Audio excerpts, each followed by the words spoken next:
অতি সহজে sweet nuts beef তৈরি করার জন্য আপনাকে নিয়ে নিতে হবে 1 কেজি গরুর গোশতের সাথে এই সমস্ত মশলাগুলো, এবং এই সকল মশলা দিয়ে আপনাকে ফুটন্ত গরম পানির মধ্যে মশলাগুলোকে ছেড়ে দিতে হবে। পরবর্তীতে মশলাগুলো থেকে যখন ভিতরে নির্যাস বের হয়ে আসবে তখন তার মধ্যে গোশতগুলো ছেড়ে দিতে হবে এবং 30 থেকে 40 মিনিট সিদ্ধ করতে হবে।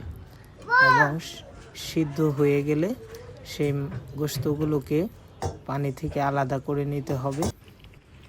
হালকা একটু তেল দিয়ে ফ্রাই প্যানের মধ্যে হালকা করে ভেজে নিতে হবে। বেশি ভাজলে গোশত শক্ত হয়ে যাওয়ার সম্ভাবনা আছে। এবং পরবর্তীতে এর সাথে 2 চামচ টমেটো সস, 2 চামচ সয়া সস, একটু টক দই, হালকা একটু মশলা দিয়ে ভালো করে একটু নেড়ে চেড়ে ফ্রাই করে সাথে একটু পিনাট দিয়ে রেডি করে নেন।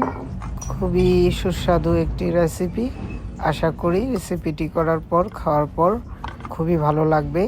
এটি আপনি রুটি দিয়েও খেতে পারেন অথবা যে কোনো নাস্তার সাথে এমনিতেও খাওয়া যেতে পারে।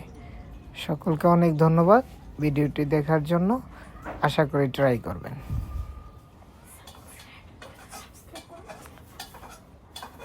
আর আমাদের চ্যানেলটি সাবস্ক্রাইব করে দিবেন।